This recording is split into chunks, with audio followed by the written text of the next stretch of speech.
Assalamualaikum warahmatullahi wabarakatuh. Nahmaduka ya ghafur wa syakur wa salli wa sallim wa barik ala sayyidina wa ala Muhammadin wa ala alihi wa sahbihi yang sangat saya hormati, juga kita hormati, semua kita menghormati Bapak Wakil Presiden Republik Indonesia, Profesor Dr. Yai Ma'ruf Amin, yang saya sangat hormati, Ketua Hezitren, Haji Muhammad Fatih Hasbuah, juga keluarga. Yang saya hormati Bapak Ferry Wardio sebagai Gubernur Bank Indonesia, Haji Yaakob Khalil sebagai Menteri Agama, Kofifa sebagai Gubernur Jawa Timur, dan Haji Marjidin Mustamar sebagai Ketua PWNU Jawa Timur. Dalam munajat ini sengaja akan saya sampaikan hal-hal yang ringan, tapi itu menjadi solusi, menjadi jalan keluar bagi kita semua sebagai bangsa Indonesia.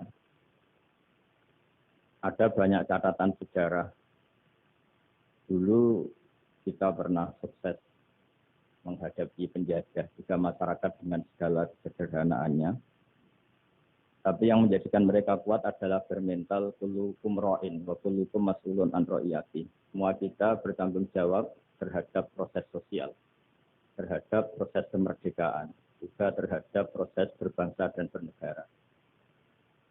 Mental ra'in ini, mental menjaga, mental memberi, mental bertanggung jawab, ini yang menjaga kita.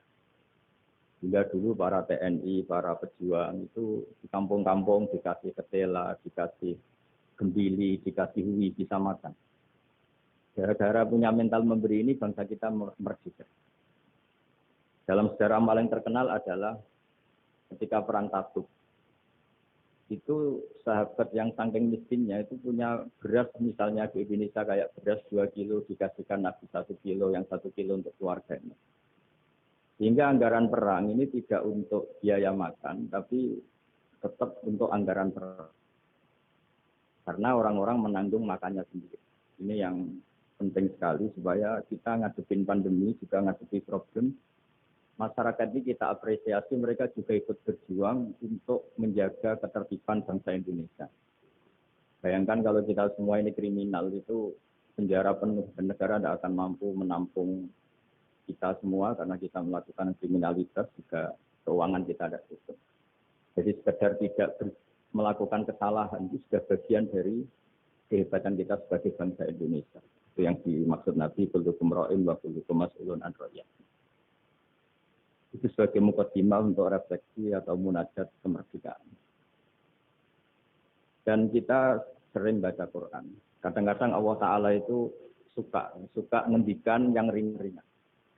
Allah Ta'ala yang Tuhan ketemu Nabi Musa yang berstatus kalimuwah. Kalimuwah itu seorang nabi yang setiap punya problem itu komunikasi langsung dengan Allah Ta'ala.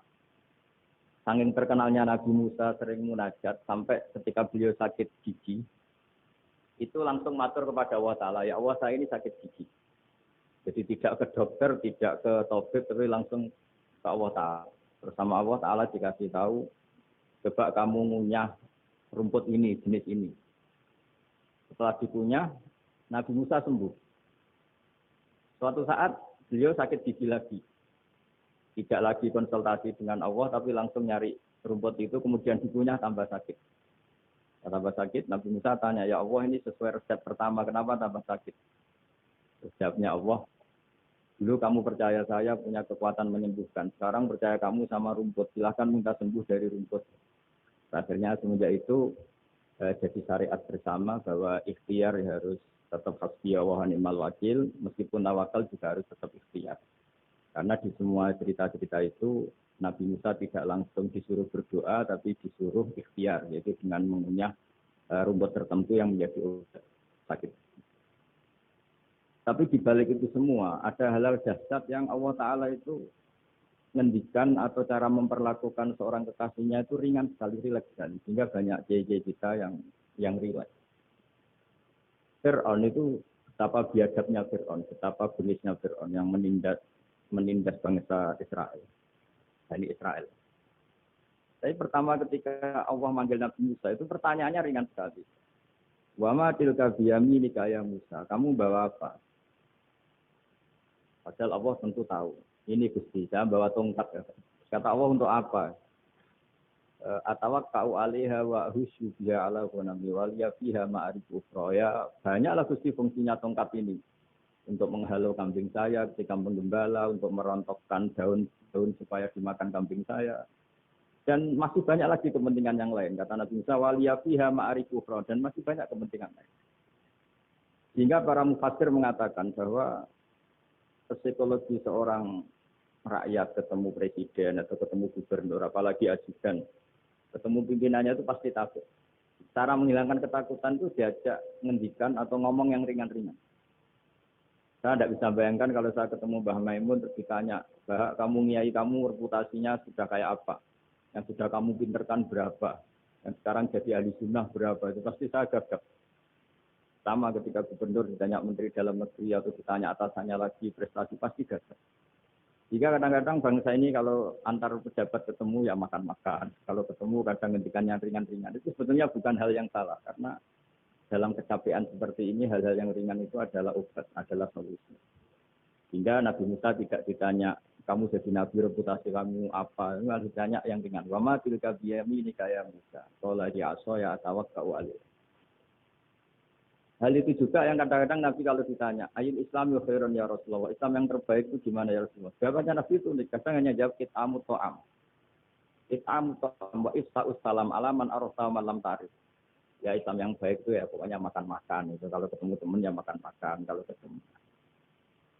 Lalu di balik keriangan ini, di balik ketenangan ini atau keriangan ini, di balik hal-hal yang sederhana ini, terjadi fikih yang luar biasa. Ini tadi saya nanti sampainya ke Hizkren.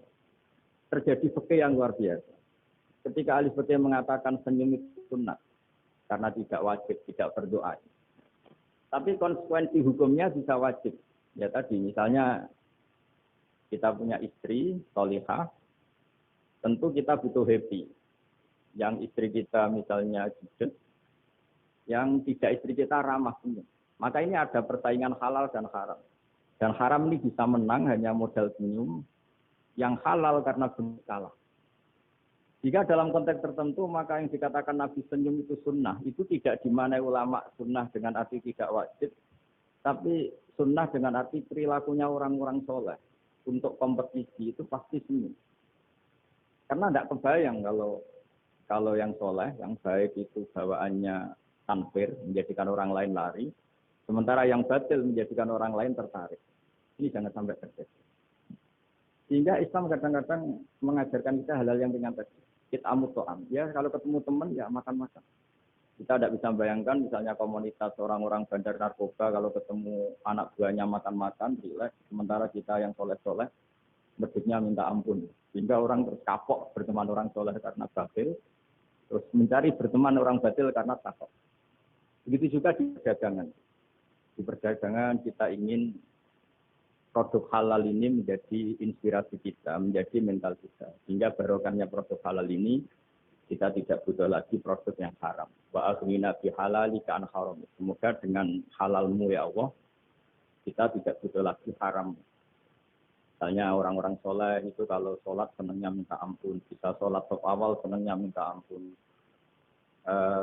Menemukan imam masih takbir, senangnya minta ampun. Sehingga kesenangan-kesenangan ini menjadi tidak perlu lagi senang hal-hal yang haram. Makanya saya ikut mengapresiasi Hizkren ini semoga jadi sistem perdagangan yang menjadikan orang itu jauh dari haram. Di antara haram dalam Islam adalah kita tidak punya harta kemudian menjadi beban bagi orang lain. Fayaku nakalan alam nas, jadi beban orang lain. Sehingga di makalah Imam Ghazali paling terkenal diantaranya muru'ah. Muru'ah itu harga diri seseorang itu punya uang, punya harta. Kata Imam Ghazali menyitir dua makalah orang sebelumnya. Apa etika orang kalau ketemu teman? Kata orang itu jawabnya bawa uang katanya. Pokoknya kelihatan cukup. Karena kalau kita ketemu teman, misalnya di Jakarta, orangnya kelihatan hanya sanggup sak perjalanan, itu pikiran selama wah nyangoni, karena dia tidak akan kuat beli tiket. Jadi belum sudah jadi problem. Sehingga di Ihya di bab Adabul Kasbi terus di situ disebut Fadhailul Kasbi, keutamaan-keutamaan orang kerja, itu di situ diceritakan betapa pentingnya orang itu kerja, punya aktivitas ekonomi, baik berdagang maupun bercocok tanam maupun apa saja. Karena di antara etika berteman itu kata ulama ini punya uang. Karena nanti si Sohibul Bed ini tidak kepikiran masing-masing.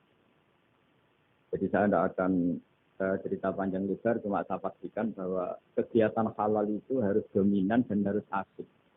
Karena nanti kalau dalam kompetisi kita yang bernegara sehat, bawaannya marah-marah, orang yang salah bawaannya senyum, pasti pertarungan ini akan dimenangkan yang salah. Begitu juga yang orang bawa kebenaran bawaannya pikir, sementara yang bawa kebatilan dermawan, pasti kita akan salah. Ini pentingnya ngaji usul fikih, bahwa bagaimana tadi yang beberapa kali disinggung oleh Kiai Ma'ruf Amin. Saya suka sekali karena beliau sering menghentikan kaidah-kaidah usul fikih. Bahwa masalah pandemi ini atau masalah bangsa ini itu masalah bersama, bukan masalah pejabat saja, bukan tanggung jawab pejabat saja. Karena dalam Islam diajarkan siapapun yang punya kemampuan ikut membantu itu ya wajib. Jadi ukurannya itu siapapun, bukan yang sedang bertugas. Kalau semuanya profesional bisa habis bangsa ini. Misalnya kita melihat orang tenggelam, untuk biarin aja kita tidak start, tidak tim yang penyelamat tenggelam. Saya melihat orang kecelakaan, saya tidak satlantas, biar aja. Tidak bisa seperti itu. Meskipun kita kiai, kalau melihat orang kecelakaan, ya ditolong. Meskipun kita tidak profesi itu, kalau berkesempatan ya menolong. Kalau semuanya profesional, bisa habis bangsa ini. Karena nanti orang tenggelam, nunggu tim SAR datang baru nolong. Nanti ada orang kecelakaan, nunggu satlantas datang baru nolong. Ya tidak seperti itu. Ukurannya kalau dalam fikih, ya man lahu qudratun alal fi'li, yang mampu melakukan, ya harus melakukan. Jadi saya terima kasih sekali sama Kiai Hasib, sama semua keluarga Tambak Beras, bahwa aktivitas dulu yang dilakukan bahwa Hapas Duo sebagai pedagang, sebagai importer kain, sebagai penggerak ekonomi bangsa Indonesia, dan dulu gerakan-gerakan dari Indonesia juga dimulai dari serikat dagang. Ini semoga berkah dan menjadikan kita berenergi, kita punya kemampuan untuk riayah, untuk menjaga bangsa ini. Bukan menunggu dikasih. Jadi kalau kita ikut mentalnya riayah, memberi, menjaga, pasti mental kita ini bersama-sama menjaga. Kalau mental kita tidak ikut bertanggung jawab, miskin nyalakan Menteri Keuangan, tidak pinter nyalakan kiai, ribet. Nanti kalau banyak musibah nyalakan kiai, doanya tidak mandi. Wong ada musibah itu karena sanksi orang-orang yang nggak jelas, malah disalahin kan ya ribet. Nanti kalau salah-salahan gitu itu ribet. Alhamdulillah kita tidak punya mental seperti itu. Kita semuanya berdoa, Rabbana dzalamna anfusana, kita semuanya merasa salah. Karena ya tadi termasuk salah adalah misalnya karena suatu saat Nabi Ayub ditanya istrinya, kenapa engkau sebagai Nabi tidak minta doa di entasnya musibah pada diri engkau? Saya sehat sudah berapa tahun? Ya sekitar sekian puluh tahun. Saya sakit baru sekian bulan. Masih lama mana? Ya lama sehatnya, ya sudah, saya tetap akan jaga syukur itu. Nah, syukur ini penting bukan untuk dablek, tidak peduli, supaya jaga imunitas. Karena di antara nikmat yang paling pokok itu allazi atamahu min ju'u wa amanahu min khauf. Orang bisa makan, hidup kita tidak terancam oleh kepunahan, oleh pembantaian, oleh chaos sosial, itu sudah luar biasa.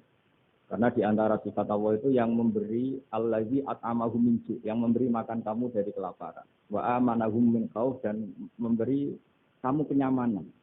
Kamu tidak takut. Itu sudah nikmat yang luar biasa. Saya sering bayangkan nikmat ini kayak apa. Kalau kita jadi orang Irak, orang Syria, kayak apa nikmat bangsa Indonesia yang teduh, yang nyaman. Ini harus kita syukurin dulu. Bahwa kita ingin nikmat yang di atasnya itu, ya ingin pandemi berlalu, ingin ekonomi baik, oke lah. Tapi syukur dulu. Supaya tidak lupa lah bahwa kewajiban kita itu alhamdulillah. Jangan karena kemerungsung ingin ideal terus yang sudah kita dapatkan kita hindarkan. Itu bahaya sekali dalam muamalah sama Allah.